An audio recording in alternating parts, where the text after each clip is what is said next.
Bonjour à tous et surtout les étudiants, les collégiens et lycéens. Aujourd'hui, nous sommes réunis dans cette émission pour les cordées de la réussite 2022. Alors, on va accueillir sur ce plateau dans un instant des invités institutionnels, et on aura aussi des vidéos de présentation et avec plusieurs thématiques. Mais tout d'abord, je vais accueillir sur le plateau Monsieur Gilles Lajoie, président du conseil académique de l'Université de La Réunion. C'est un plaisir pour moi d'être présent avec vous sur ce plateau pour les cordées de la réussite. Alors, en un mot, c'est un partenariat qui a bientôt 10 ans avec l'Académie de la Réunion. Et c'est tout simplement un dispositif qui vise à faire naître des vocations auprès de nos publics, de lycéens, de collégiens, puisque ça commence en classe de 4e. Et ce sont des élèves, des lycéens qui vont être en contact avec l'université, le monde de l'université, l'offre de formation universitaire, qui vont précocement la découvrir et sans doute entrer de plein pied quelques années plus tard dans notre très belle université. Alors pourquoi l'université s'est engagée dans ce dispositif auprès de l'Académie il y a plus de 10 ans maintenant ? C'était en 2010-2011, eh bien tout simplement parce que c'est la seule université, c'est la tête de pont de l'enseignement supérieur et de la recherche dans l'océan Indien, seule université française et européenne de l'océan Indien. Elle compte à ce jour plus de 19 000 étudiants. Et puis c'est surtout une école d'excellence avec, on le verra dans différentes séquences vidéo, une école d'ingénieurs, un IAE, un IUT, des composantes des facultés, un INSP pour la formation des professeurs des écoles et des professeurs des collèges et lycées. Bref, toute une palette de formations disponibles. J'oubliais le grand champ santé, évidemment, avec un premier cycle, un troisième cycle des études de santé, peut-être dès l'année prochaine le second cycle de santé. Bref, des formations d'excellence, alors qui sont totalement ouvertes aux jeunes de la Réunion. L'objectif des cordées de la réussite, c'est de dire à nos jeunes, c'est votre université. C'est un dispositif qui a été prévu pour permettre à tous, et notamment aux enfants qui sont dans des zones d'éducation prioritaire, eh bien de viser haut, le plus haut possible, de répondre à leur ambition.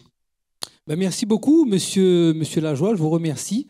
Merci pour ce partage et j'espère que beaucoup d'étudiants verront cette vidéo et seront intéressés par les cordées. Eh bien, on le souhaite, on le souhaite. Ça va le faire. Merci à vous. Merci beaucoup.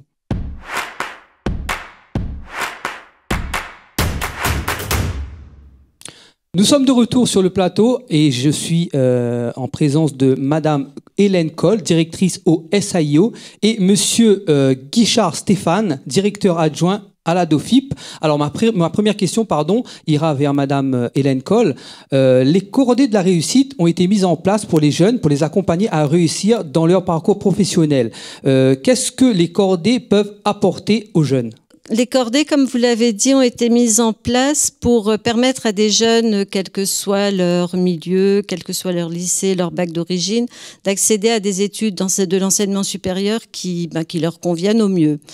Et les cordées permettent de faire des liens, de poser des liens entre les établissements d'études supérieures et les collèges, donc pour des élèves depuis la 4e, et les lycées. Et dans ces liens, toutes sortes d'initiatives et d'actions sont mises en place qui peuvent concerner le tutorat, l'accompagnement scolaire, la culture. Vraiment, plein d'actions sont mises en place pour ces jeunes. Aujourd'hui, qu'est-ce qu'on a ? On a à La Réunion 9 cordées sur presque toute l'île, depuis l'Est jusqu'au Tampon, et autour de thèmes aussi différents que devenir ingénieur, accéder aux écoles de commerce, réussir son projet professionnel, mettre en avant les bacs professionnels, et j'en oublie certainement dans le sud au Tampon autour des biotechnologies, des métiers du social et du sanitaire. Donc c'est vraiment faire du lien et ouvrir le champ des possibles pour des jeunes et de leur dire vraiment, allez-y, il faut croire en vous. En plus, à un moment où après 2 années de Covid, on a beaucoup de jeunes qui sont là à douter d'eux-mêmes ou à se dire je n'y arriverai pas, c'est élargir et leur dire allez-y, ça sera possible à travers, et leur montrer à travers des rencontres dans le cadre des cordées. La première cordée sur notre île, puisque les cordées ont été mises en place en 2008, la première cordée sur notre île en 2010 c'est l'Université de la Réunion qui l'a ouverte. Elle s'appelle Croire en soi et réussir à la Réunion, et je trouve qu'elle répond mais vraiment complètement à cet objectif. Merci beaucoup, Madame Coll. Je rappelle, vous êtes directrice au SAIO. Maintenant, je vais m'adresser à Monsieur Stéphane Guichard, qui est directeur adjoint à la DOFIP. Alors, Monsieur Guichard, pourquoi sommes-nous présents à cette web TV, enfin cette émission, pardon, aujourd'hui? Bonjour. Donc, comme l'année passée, l'université, par son service, donc la DOFIP, la direction de l'orientation et des formations et des insertions professionnelles, a reconduit cette web TV, donc web TV, dans le cadre des cordées de la réussite. Comme nous le connaissons tous, que ce soit à l'échelle nationale ou à l'échelle locale, les conditions sanitaires n'étaient pas réunies pour que nous puissions accueillir les élèves de nos partenaires, donc les encordés, collèges et lycées. En tant que tête de cordée, donc l'Université de la Réunion, il était pour nous impensable qu'on ne joue pas le rôle de notre accessoire social à travers les cordées de la réussite. Bien évidemment, autre que la Web TV, et en partenariat avec les collèges et lycées, des actions seront menées, ont été programmées et seront menées tout au long de cette semaine. Donc des interventions au sein de nos partenaires. Comme l'a déjà mentionné M. Lajoie et Mme Coll, les cordées sont l'une des différentes actions qui sont menées et qui sont destinées aux jeunes, quelle que soit leur catégorie sociale et les difficultés qu'ils puissent rencontrer. Cette action vise à donner aux jeunes et à faire connaître les dispositifs qui sont mis en place pour qu'ils puissent définir leurs projets professionnels mais aussi personnels, que ce soit tout au long de leur scolarité jusqu'à l'enseignement supérieur et au-delà. Cette web TV a pour but de transmettre de l'information aux familles et aux jeunes, et aussi de leur dire qu'au sein de l'université, donc la DOFIP peut être un point de repère à l'entrée dans l'enseignement supérieur. Des accompagnements personnalisés peuvent être mis en place en fonction des projets des jeunes, que celui-ci soit défini ou pas, et de les transmettre toutes les informations nécessaires pour qu'ils puissent trouver leur voie et qu'ils réussissent. À travers des témoignages que nous disposons, les familles peuvent voir que leurs enfants sont capables de réussir à la Réunion et que les freins peuvent être levés et qu'ils sont capables de réaliser leurs projets. Mais avant tout, elles doivent surtout rester positives et croire en eux. En tout cas, c'est très. Enfin, moi, je suis super d'accord avec vous, monsieur Guichard. Je vous remercie pour cette réponse. Merci aussi à Madame Coll. Maintenant, restez avec nous parce qu'on va voir tout de suite une vidéo de présentation du campus de l'université.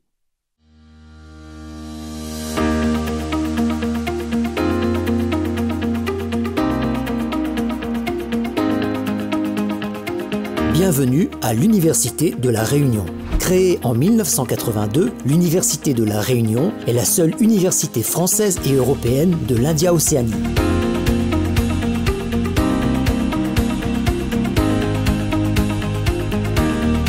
Chaque année, elle accueille 18 000 étudiants sur 6 sites et campus et leur offre un éventail de plus de 200 formations de qualité. Ces formations sont adossées aux 22 laboratoires de l'Université de la Réunion, ce qui représente la première force de recherche du territoire. L'établissement est dirigé par un président, accompagné d'une équipe présidentielle qui comprend un président du conseil académique, des vice-présidents, un vice-président en charge de la vie étudiante et des chargés de mission. Au nord de l'île, l'université est implantée sur le campus du Moufia et les sites de la Technopole, de Belle-Pierre et de la Victoire. Au sud, les étudiants sont accueillis sur le campus de Terre-Sainte à Saint-Pierre et sur le campus du Tampon.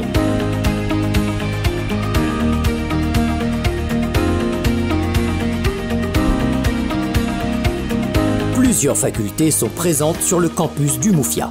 La faculté de droit et économie propose des cursus en droit et en économie, mais également en administration publique ou en gestion et des classes préparatoires aux grandes écoles.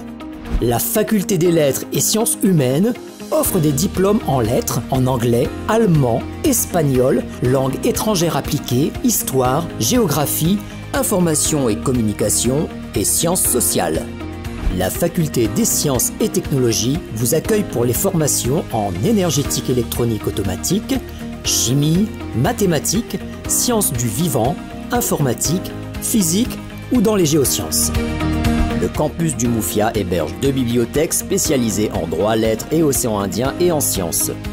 La cafétéria, le restaurant universitaire, les résidences universitaires et le théâtre Vladimir Canter sont gérés par le Crous. Ce campus dispose également d'un gymnase et de nombreuses activités culturelles. Sur le campus du Tampon, vert et piéton, vous retrouverez la faculté des sciences de l'homme et de l'environnement qui dispense des enseignements sur le fonctionnement du corps humain et en génie civil. Les filières STAPS, gestion de l'environnement, urbanisme et transition énergétique sont également proposées par cette composante. Le campus universitaire de Terre Sainte héberge l'Institut universitaire de technologie de la Réunion, ou IUT, et l'École supérieure d'ingénieurs Réunion Océan Indien, les Irois. L'IUT propose des bachelors universitaires de technologie, des licences professionnelles et des formations pour les professionnels en carrière sociale, génie civil, gestion des entreprises, mais aussi en génie biologique. 50% des enseignements se déroulent en situation professionnelle. L'École supérieure d'ingénieurs Réunion Océan Indien propose des formations accessibles dès le bac en cycle préparatoire intégré durant 2 ans. Ensuite, vous poursuivez sur une 3e année de licence en agroalimentaire, bâtiment et énergie ou informatique et télécommunications. Prochainement, l'essentiel des filières de l'UFR Santé seront regroupées sur le campus de Terre Sainte. Cette faculté organise l'accès aux filières universitaires de santé par les 4 options de concours: médecine, odontologie, pharmacie, maïeutique, du parcours d'accès spécifique santé. Les LAS sont toutes les licences proposant une option accès santé. Elles constituent la grande originalité de la réforme 2020 puisqu'elle ouvre l'accès aux études de santé à des étudiants issus de licences non médicales. Le site de la Victoire héberge l'IAE. C'est 550 étudiants chaque année, 91% d'insertion professionnelle après 2 mois, intégration avec un bac+2 dans des secteurs tels que la comptabilité, le marketing, le tourisme ou encore les ressources humaines. Le site de Belle-Pierre héberge l'Institut national supérieur du professorat et de l'éducation. Dans un cadre attrayant, les étudiants se forment au professorat et au métier de l'éducation. Cafétéria, piscine et bibliothèque sont à disposition des étudiants. L'université dispose également d'un service d'orientation et d'insertion professionnelle, situé sur les campus nord et sud. Le service reçoit des étudiants pour des conseils en orientation, des tests de positionnement, des aides à la rédaction de CV et de lettres de motivation ou encore à la formulation des vœux Parcoursup.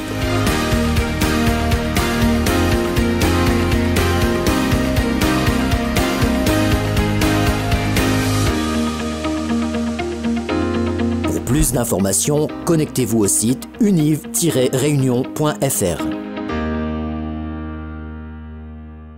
Alors, nous allons commencer avec notre première thématique, l'Université de la Réunion sans le bac.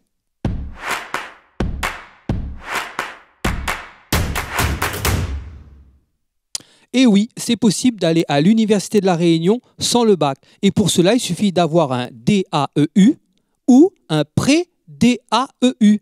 Et pour cela, je t'invite à regarder cette vidéo.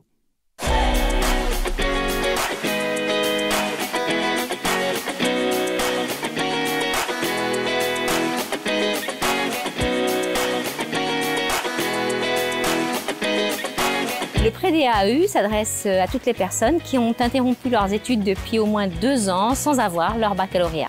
Le pré-DAEU consiste en une remise à niveau en français, en anglais, en mathématiques et en méthodologie.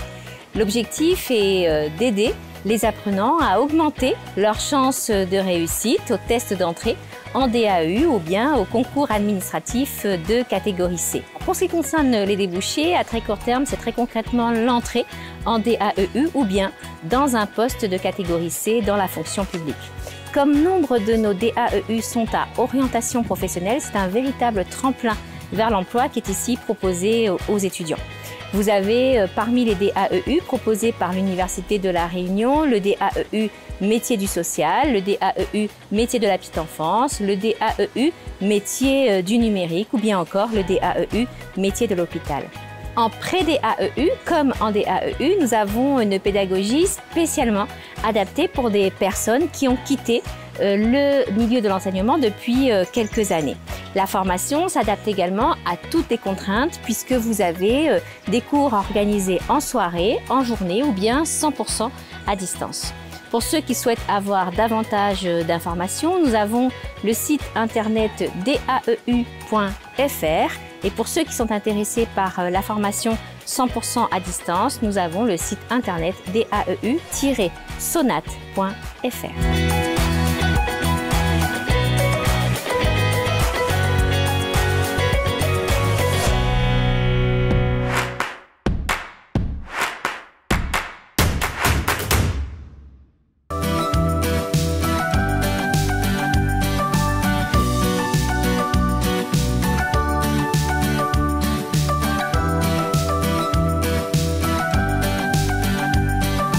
Je m'appelle Florian, j'ai 31 ans et je suis actuellement étudiant en Master 2 de droit des affaires à l'Université de La Réunion. J'ai un parcours relativement atypique, c'est-à-dire que j'ai arrêté les cours très tôt avant de commencer le lycée parce que j'avais envie de travailler. Et de fil en aiguille, en fait, je me suis un petit peu intéressé à l'entrepreneuriat. Je me suis rendu compte que c'était plutôt compliqué, donc j'ai décidé de reprendre mes études et de faire un parcours plus construit et plus développé. Ce que j'aimais bien, c'était l'histoire et la littérature. Donc du coup, j'avais envie de passer mon bac en cours du soir, mais reprendre le bac en cours du soir, c'était beaucoup trop long de le passer en candidat libre.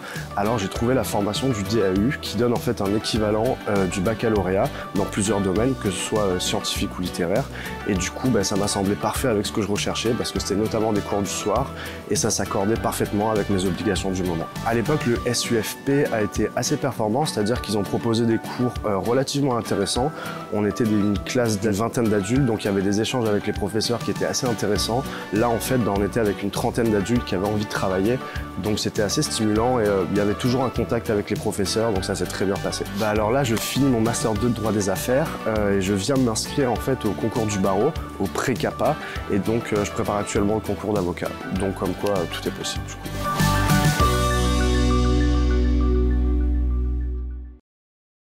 Et maintenant, nous allons passer à la thématique numéro 2, le DU CPZIP et le CPES. C'est parti.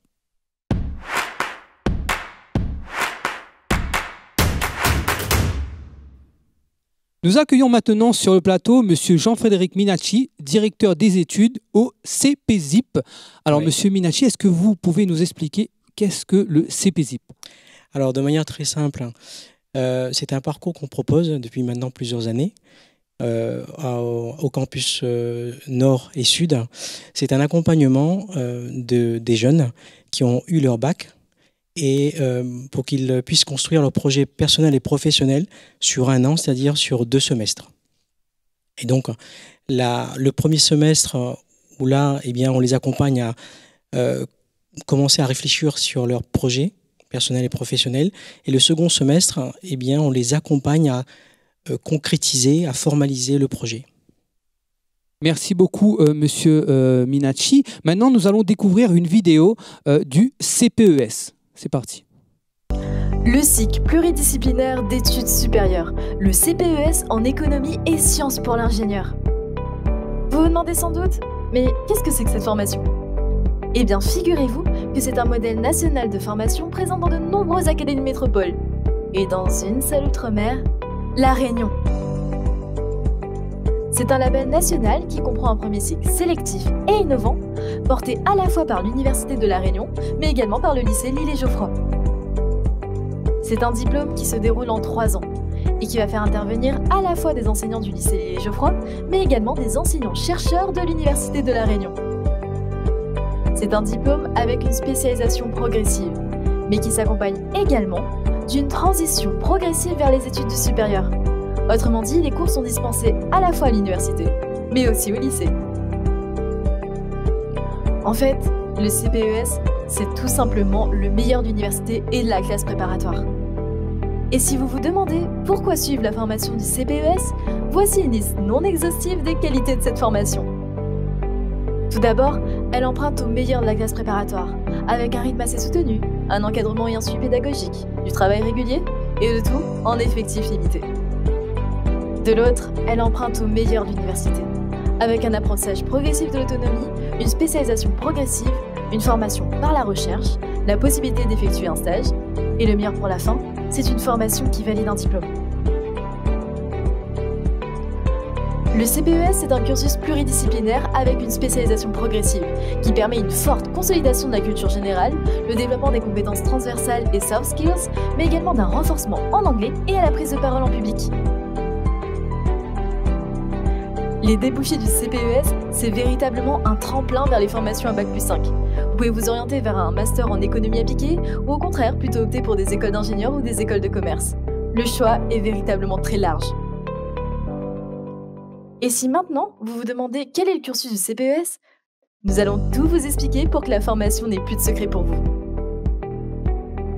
Tout d'abord, le premier semestre se compose autour d'un tronc commun, avec des cours comme humanité, argumentation écrite et orale, mathématiques et bien d'autres. Ce n'est seulement qu'à partir du deuxième semestre que vous aurez la possibilité de choisir votre spécialité. Ainsi, vous aurez le choix entre vous orienter vers la branche de l'économie ou au contraire de vous orienter plutôt vers la branche de sciences pour l'ingénieur. À partir de là, les prochains semestres vont s'articuler entre des cours issus du tronc commun, mais également des cours spécifiques selon la branche choisie. Par exemple, au deuxième semestre, pour la branche en économie, il y aura des cours spécifiques comme statistiques descriptives ou encore introduction à la microéconomie. Tandis que pour la branche de sciences pour l'ingénieur, on aura des cours spécifiques comme application des sciences ou technique de l'ingénieur. À partir du 3e et 4e semestre qui composent la deuxième année, vous aurez également la possibilité d'effectuer un stage, même si cela reste complètement optionnel pour cette deuxième année. Cependant, à partir de la 3e année, lors du 5e et du 6e semestre, ce stage devient obligatoire. De plus, la plupart des cours seront spécifiques à chacune des spécialités choisies, à l'exception d'un seul cours, celui d'humanité, argumentation écrite et orale, qui reste commun aux deux branches. Maintenant, si vous vous demandez où postuler, la réponse est très simple. Vous pouvez dès à présent vous rendre sur Parcoursup, où vous pouvez retrouver toutes les informations relatives à la licence sélective du CPES. Cette formation s'adresse à tous les lycéens et toutes les lycéennes titulaires d'un bac général ou technologique. Les critères de sélection se font selon deux piliers, à savoir la motivation des candidats, mais également la qualité du dossier scolaire au lycée. Si vous avez la moindre question, vous pouvez nous contacter grâce aux deux adresses e-mail qui s'affichent à votre écran, ou vous rendre directement sur le site de l'Université de La Réunion.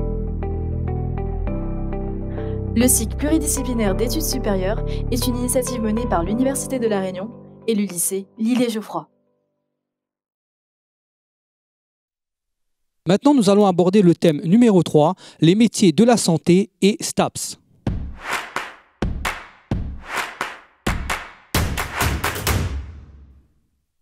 Nous accueillons maintenant Monsieur Arnaud Wiener, vice-doyen formation à l'UFR Santé. Alors Monsieur Wiener, est-ce que vous pouvez nous dire un peu quelles sont les formations qu'on peut retrouver à l'UFR Santé? Bien, merci beaucoup. À l'UFR Santé, on propose plusieurs types de formations. Les formations classiques dont on peut tout à fait connaître, c'est-à-dire l'accès pour devenir médecin, l'accès pour devenir sage-femme, l'accès pour devenir chirurgien-dentiste, kinésithérapeute ou pharmacien. Alors, ces métiers passent par le système de la PASS, la première année, et un certain nombre, c'est des cycles plutôt longs, donc qui vont pour certaines spécialités 4 ans et jusqu'à, pour la médecine, jusqu'à 12 ans. Il y a donc plusieurs cycles, un cycle initial, le premier cycle, puis un deuxième cycle et enfin un troisième cycle dans certains métiers, en particulier pour la médecine. Au-delà de l'ensemble de ces métiers qui sont des métiers, des études professionnalisantes, donc ça c'est très important, c'est-à-dire qu'on va se partager entre le métier d'apprentissage académique et puis le contact des patients, la relation de soins, ainsi que l'enseignement avec nos pairs au lit du patient. Par ailleurs, l'UFR Santé offre aussi un parcours de sciences fait de licence, master, doctorat. C'est un parcours sciences pour la santé qui permet d'accéder aux métiers d'éducation thérapeutique, de la recherche biomédicale, de l'innovation en matière de santé. En fait, c'est tout ce qui est autour de la santé, mais qui n'est pas dans le soin. L'ensemble de ces possibilités permet une richesse importante à l'ensemble de nos concitoyens qui peuvent accéder à tout type de métier qui concerne la santé. Merci beaucoup, Monsieur Wiener. Et comme vous le dites, il y a les métiers de la santé, et il y a aussi le STAPS que je vous invite à découvrir tout de suite en vidéo.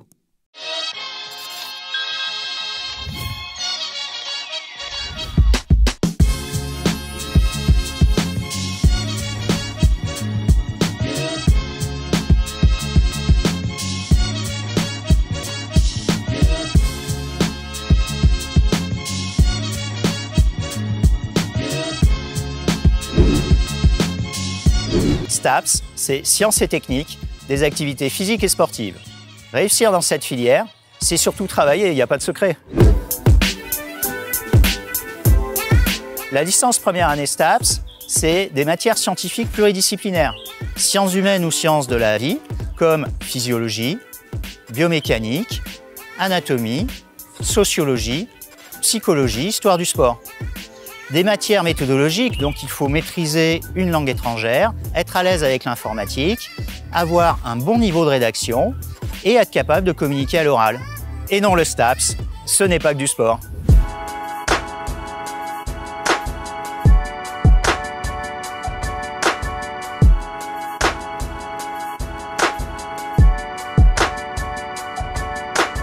D'autre part, il est nécessaire d'avoir une bonne condition physique pour venir en STAPS. Il faudra par exemple être capable d'enchaîner plusieurs pratiques sportives dans une même journée. Il faudra aussi, malgré la fatigue de la pratique physique à 8 heures, être concentré en sciences à 10 heures et maintenir ainsi le cap sur tout un semestre. Il est nécessaire également d'être impliqué dans la vie d'un club sportif ou d'une association en étant licencié au sein d'une fédération. Sera proposé diverses spécialités sportives. Gymnastique, natation, athlétisme, basketball, handball, football, musculation, volleyball, trail, escalade, rugby, badminton.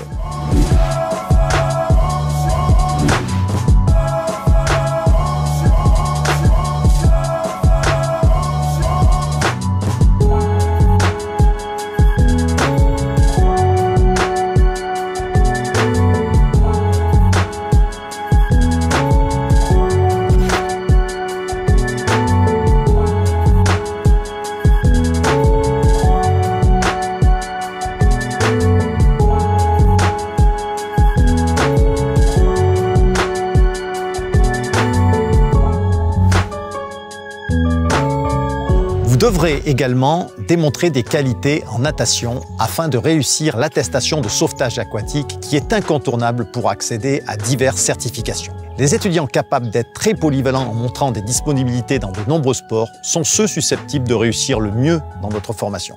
Attention, si vous vous inscrivez dans cette filière, sachez que le taux de réussite en L1 est de 30%. À l'intérieur de ces 30%, 90% concernent des bacs généraux, 10% des bacs technologiques ou professionnels. Après la première année de licence, vous aurez le choix entre 3 mentions. Éducation et motricité, activité physique adaptée et santé, et entraînement sportif. La mention éducation et motricité est la plus demandée, puisqu'elle vous permet de passer les concours pour devenir professeur de PS. Mais le STAPS ne forme pas que des enseignants de PS. Si vous êtes motivé par les domaines de la santé et de la prévention par l'activité physique et le sport, la mention APAS vous forme à l'encadrement de l'exercice physique dans une perspective de prévention santé ou de réadaptation des personnes présentant des altérations psychiques ou motrices. Et puis vous pouvez vous projeter vers un projet professionnel tourné vers l'entraînement, l'animation et la préparation physique en vous dirigeant vers la mention entraînement sportif.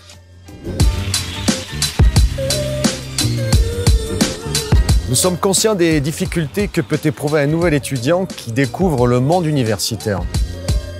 Aussi, le département STAPS propose un accompagnement renforcé en début de formation en L1. Après quelques semaines de cours, les étudiants ayant obtenu un avis oui-si sur Parcoursup bénéficieront d'un parcours adapté à leurs compétences, d'un suivi personnalisé, ainsi qu'une remise à niveau afin de leur permettre de réussir leur année et de poursuivre sereinement leur cursus universitaire en STAPS.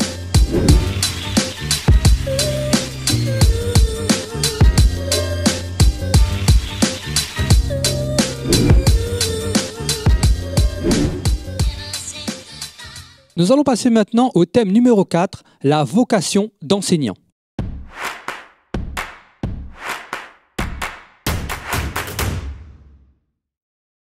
Nous accueillons maintenant sur le plateau Monsieur Étienne Flochon, formateur à l'INSPE. Est-ce que vous pouvez nous expliquer un petit peu c'est quoi l'INSPE ? Oui, alors bonjour. L'INSPE, c'est une école qui a vocation à délivrer des masters dans les métiers de l'éducation et de la formation.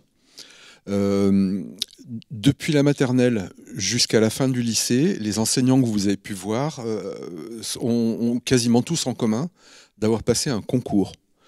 Ce concours, il se passe après 5 ans d'études. Donc il y a 3 années en licence et ensuite on accède à 2 années en master. Les enseignants du premier degré, eux, ils passent le concours pour être professeurs des écoles, c'est le CRPE.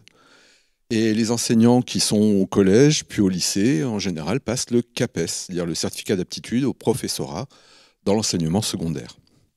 Donc notre école, qui est sur 2 sites, il y a un site sur Belle-Pierre, juste au-dessus de l'hôpital, et un deuxième site qui est situé au Tampon, sur le campus du Tampon, prépare les étudiants, d'une part, à obtenir ce niveau master, ce diplôme de master, qui ouvre au concours, et d'autre part, les prépare au travail d'enseignant.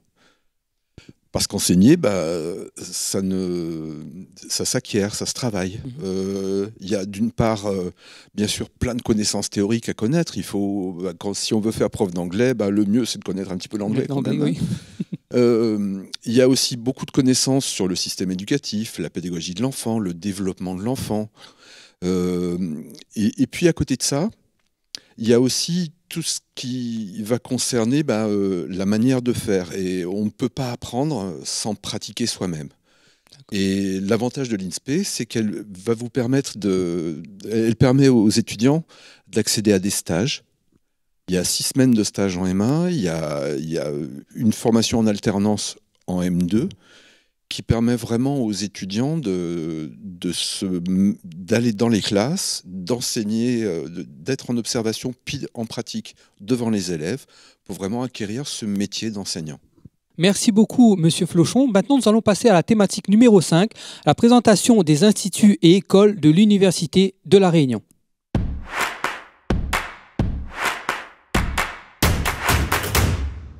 Maintenant, j'accueille sur le plateau Monsieur Picard Pascal, directeur de l'IAE, et Monsieur François Garde, directeur de l'ESIROI. Alors, je vais commencer par Monsieur Picard. Monsieur Picard, est-ce que vous pouvez vous présenter et aussi nous expliquer un petit peu qu'est-ce que c'est l'IAE? Bonjour, donc Pascal Picard, directeur de l'IAE. L'IAE, c'est l'école universitaire de management. C'est la composante donc spécialisée dans les études en sciences de gestion et en management. Nous faisons également partie du réseau national des 36 IAE, donc de France et de Navarre.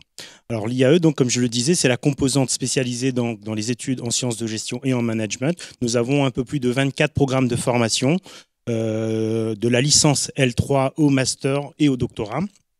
Donc des formations généralistes en management, des formations spécialisées dans les domaines des sciences de gestion et des formations spécialisées en management dans des secteurs d'activité, le tourisme, l'économie sociale et solidaire et également la santé. Donc, au niveau des formations généralistes en management, donc ce sont des programmes de formation, donc licence et master, qui ont pour but vraiment de consolider les compétences des étudiants en sciences de gestion, que ce soit marketing, finance, ressources humaines, système d'information, etc. Des formations spécialisées, eh bien, nous avons des programmes de formation licence formation initiale ou en alternance et également des masters en marketing, en ressources humaines et en comptabilité finance. Et enfin, pour ce qui est de l'approche sectorielle, nous avons des formations en management dans le champ du tourisme, dans le champ de l'économie sociale et solidaire et enfin donc dans le champ de la santé, le management de la santé. Merci beaucoup, Monsieur Picard. Maintenant, je vais donner la parole à Monsieur Garde, directeur de Les Irois. Est-ce que vous pouvez vous présenter et aussi nous donner des informations sur Les Irois? Alors bonjour, oui, je suis donc François Garde, directeur de Les Irois, l'école d'ingénieurs de l'Université de La Réunion. Donc c'est une jeune école, c'est une école publique à taille humaine qui forme en fait sur 3 domaines bien spécifiques, qui forment dans le secteur du bâtiment et de l'énergie, de l'agroalimentaire et du numérique, d'informatique et télécommunications. Donc c'est une école qui se veut engagée, responsable et qui est une tête de pont de l'ingénierie française et européenne dans la zone océan Indien. Et l'expertise qu'on a à Les Irois, c'est vraiment une expertise qui est assez unique, qui vise à former des ingénieurs dans le domaine de l'insularité et des milieux tropicaux. Donc après, c'est une école qui recrute au niveau post-bac, c'est-à-dire qu'on peut rentrer, c'est une école en 5 ans, on a notre cycle préparatoire intégré, on recrute après le bac, et puis après les lycéens, une fois qu'ils ont fait leurs 2 années de cycle préparatoire, ils ont le choix entre les 3 spécialités, agroalimentaire, bâtiment énergie et informatique et télécommunications. Merci beaucoup, Monsieur Garde. Maintenant, je vais vous poser une question à tous les deux. En sortant de ces études-là, quel métier ces étudiants feront juste après? Je vais commencer par Monsieur Picard, pardon. Oui, alors les métiers sont très nombreux. Bien sûr, ce sont tous les métiers qui touchent au management, à la gestion de l'entreprise. Alors, les étudiants qui viennent chez nous, donc nous les accueillons donc à l'issue d'un bac+2. Ils peuvent avoir pour objectif soit une volonté d'insertion professionnelle rapide, donc on va plutôt les orienter vers une licence professionnelle, ou alors donc ils ont aussi cette volonté que de poursuivre les études, donc on les orientera plutôt vers une licence généraliste avec des poursuites en master. Ensuite, eh bien, si tu es un jeune qui souhaite devenir expert comptable, être quelqu'un de vue dans le monde du marketing, un expert en marketing, un directeur des ressources humaines. Donc, ce sont tous ces métiers qui sont visés. Merci beaucoup. Dans tous ces grands domaines des sciences de gestion. Merci beaucoup. Maintenant, je vais retourner la même question à Monsieur Garde. Quel métier on peut faire en sortant de Les Irois? Alors, avant de répondre à la question, déjà, pendant le cursus à Les Irois, on va inculquer à nos élèves ingénieurs un certain nombre de valeurs. On va en faire des ingénieurs citoyens ouverts au monde, c'est-à-dire que pour revenir en fait sur les métiers de l'ingénieur, un ingénieur ou une ingénieure, ça vise à améliorer le fonctionnement de la société par de l'évolution technologique. Mais pendant leur cursus, on va leur apprendre aussi à faire attention à tout ce qui est enjeu du réchauffement climatique, épuisement des ressources. Donc on va en faire des ingénieurs qui sont conscients qu'il y a des enjeux environnementaux et que tout ce qu'ils vont concevoir, il faut qu'ils tiennent compte de tout ça. Donc après, en termes de métiers, en fait, dans les domaines du numérique, on va en faire des ingénieurs en cybersécurité ou en Internet des objets. Dans le domaine de l'agroalimentaire, ils vont apprendre à maîtriser toute la chaîne de production de transformation des produits alimentaires. Donc, ils vont s'assurer à ce que les produits gardent leurs propriétés nutritionnelles. Et puis, en termes de qualité aussi, il faut s'assurer que ce produit-là, il est propre à la consommation et qu'il va garder ses propriétés. Ensuite, sur la partie bâtiment énergie, il y a une réelle expertise à La Réunion sur comment concevoir des bâtiments bioclimatiques en milieux tropicaux. Et donc là, il s'agit vraiment d'une expertise. Et donc après, à l'issue de Les Irois, ils peuvent être ingénieurs en qualité environnementale de bâtiments, ingénieurs en énergie renouvelable, ingénieurs en efficacité énergétique. En tout cas, ce qui est sûr, c'est que la mobilité au sein de la formation, elle est prise en charge par le conseil régional. On a un stage en environnement anglophone, on a un semestre académique. Donc en fait, on va en faire des ingénieurs aussi ouverts au monde. C'est-à-dire que quand ils quittent Les Irois, ils ont accès à des métiers qui sont porteurs et ensuite ils ont une ouverture au monde, ils sont quasiment bilingues quand ils sortent de l'école. Merci beaucoup, merci à vous, Monsieur Garde et Monsieur Picard. Merci pour toutes ces informations. Je vous souhaite une très bonne journée. Merci beaucoup. Merci beaucoup. Merci. Et parmi les instituts et écoles de l'Université de La Réunion, il y a aussi l'IUT que je vous invite à découvrir dans cette vidéo.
Mesdames et messieurs, nous touchons malheureusement à la fin de cette émission. Et oui, toute belle chose n'a une fin, exactement. Mais par contre, moi, j'aimerais remercier l'équipe technique de la DAMAN pour la réalisation de cette émission, la direction de la communication, la préfecture, le rectorat, l'équipe de la DOFIP et toutes les personnes qui ont participé à la bonne réalisation de cette émission. Et n'oubliez pas de partager cette vidéo. Je vous dis à l'année prochaine. Allez, bisous, bye.